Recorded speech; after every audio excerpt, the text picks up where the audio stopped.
మనం ఒక భ్రాంతిలో బ్రతికితే కష్టం. సాక్షి ఒక వార్తని హైలైట్ చేస్తే సందడి లేని సంక్రాంతి అంటూ ఇందులో గత ప్రభుత్వం ఇచ్చిన పథకాలన్నీ దూరం, అమ్మ ఒడి లేదు, రైతు భరోసా, మత్స్యకార భరోసా రాదు, విద్యా దీవెన, వసతి దీవెన కనిపించడం లేదు, రోగం వస్తే ఆదుకునే దిక్కు లేదు, ఫ్యామిలీ డాక్టర్ కనుమరుగు, ఇంటికొచ్చే మందులు ఆగిపోయా, తలుపు తట్టి పింఛన్ ఇచ్చే వాలంటీర్ వ్యవస్థకు మంగళం, పైగా ఈ ప్రభుత్వం ఇస్తానన్న సూపర్ సిక్స్ మిస్సు, ఆదాయం పెరక్క ప్రభుత్వం ఆదుకోక జనం సతమతం, మరోవైపు అటకెక్కిన అభివృద్ధి, గ్రామసీమలని కళావిహీనం, స్కూళ్లలో ఆగిపోయిన నాడు నేడు పనులు, ఒక్క పని జరక్క ఊసురమంటున్న సచివాలయాలు, అన్నదాతలకు చేయూత ఇవ్వలేని దుస్థితులు ఆర్బీకేలు, అమ్మబోతే అడవి కొనబోతే కొరివి అన్నట్టుగా మారిన ధరలు, ఊరూరా ఇదే పరిస్థితి, అందరి నోట ఇదే మాట. ఒకటి, కూరగాయల ధరలు అవి కంట్రోల్లోకి వచ్చినాయి.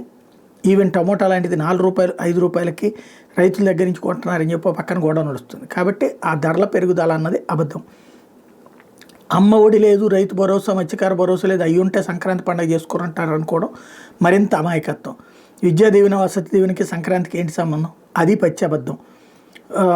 అలాగే ఫ్యామిలీ డాక్టరు, మందులు, వీటికి సంక్రాంతికి ఏంటి సంబంధం? అది అబద్ధం.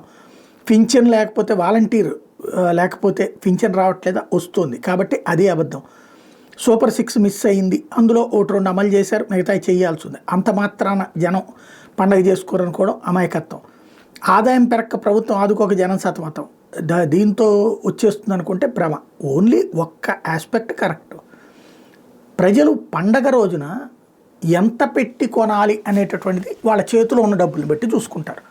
మేబీ అది వ్యాపారస్తులకి సమస్య అవుతుంది, కానీ పండగ చేసుకోకుండా జనం ఎట్లాగ ఉండరు, తమ స్తోమతలో చేసుకుంటారు. ఇదివరకు ఒక 3 కిలోల అరిసెలు కొనేవాడు ఇప్పుడు 1 కిలో అరిసెలు ఇంట్లో చేసుకోవచ్చు. ఇదివరకు 2 కిలోలు గారెలు తయారు చేసుకునేవాళ్ళు ఇప్పుడు 1/2 కిలోనే చేసుకుంటారు. సందడి లేని సంక్రాంతి అని కాదు అనాల్సింది. దాంట్లో ఆర్థికపరమైన ఇబ్బందుల్ని సంక్రాంతికి ముడిపెట్టకూడదు.